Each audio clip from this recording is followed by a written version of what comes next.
Isang mapagpalang araw sa ating lahat. Ngayong araw nga pala ako ay makakarwas dahil nga isang linggong umulan ng umulan, so hindi ko nasabunan ng pagpaligo si Mirage dahil nga nililiguan ko siya minsan pag umaalis ako pero tubig lang dahil nga hindi ko naman sinasabunan dahil nga umuulan at maputik pa rin yung daan, and then useless lang yung pagniliguan ko.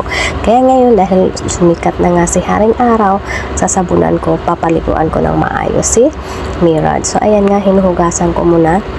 Binabasa ko lahat-lahat yung ating Mirage bago natin yan lalagyan ng sabon, bago natin siya sa shampoohan. So ayan, nagsasabunan ko na nga ang buong katawan ni Mirage para naman matanggal yung kanyang mga putik-putik dahil napakaraming putik nga dahil sa loob ng isang linggo ay puro putik yung ating nadadaanan dahil nga sa sobrang ulan dahil sa bagyong Enteng. So ayan, so hindi naman totally sobrang naparami yung ating biyahe dahil nga sa bagyong Enteng hindi tayo masyadong nakakapunta ng iba-ibang lugar, pero kahit papano ay nakapag-renew din tayo last week ng ating license kahit na maulan, kaya sobrang thankful, thank you Lord kasi natapos na yung isa nating iniisip sa buhay. So ayan, dahil napaka-importante yun ang ating kapital sa ating pagmamaneho ay ang ating license, kaya kinakailangan ay bago at hindi expired yung ating license kapag tayo ay magmamaneho.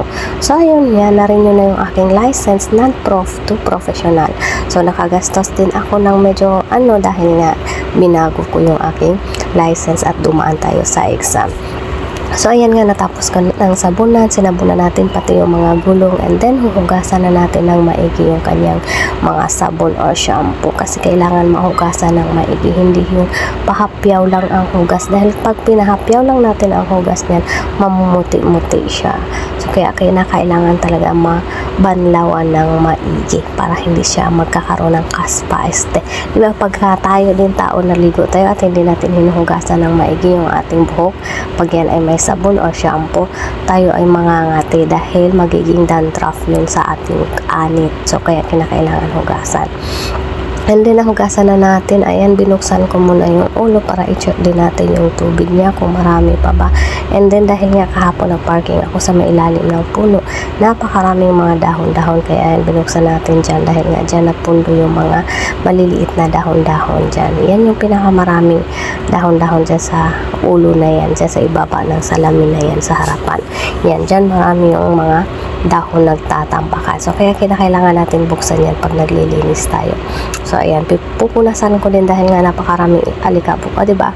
Parang ako lang yung car wash na binubuksan, pinupunasan pati yung mga yan dahil nga napakaraming alikabok, diba? Kaya kailangan natin para laging looking fresh yung ating dinadrive na kotse kapag laging malinis. So ayan, tatakpan na natin, tapos na natin punasan at na-check na yung tubig kasi marami pa naman yung tubig.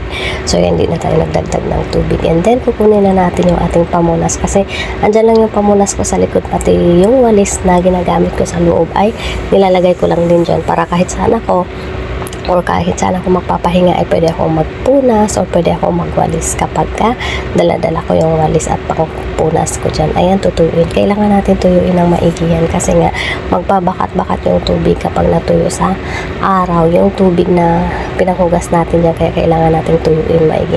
And then ayan, pinupunasan or winawalisan ko na nga yung ating mga inaapakan kasi nga yung mga mat dyan ay napuno ng mga buha-buhangin, kaya kailangan kong walisan at tinanggal ko din yung mat na yan dyan para ipagpag natin. So ayan, mabilis lang naman maglinis ng sasakyan kapag alam na natin yung sistema ng paglinis natin. So ganyan lang ako maglinis, napakabilis lang, simple lang para sa akin kasi sanay na rin ako sa paglinis. So ayan yung aking ginawa for today dahil may araw na. So ayan, yung diba patapos na ako, binabalik ko na yung mga mat dyan sa mga apakan, kailangan ko nang ibalik yan. So ayan, matatapos na rin finally, ganun lang ka-easy. Sana ganyan din kayo kasi pag maglinis ng sasakyan. So ayan, I'm done. Thank you for watching.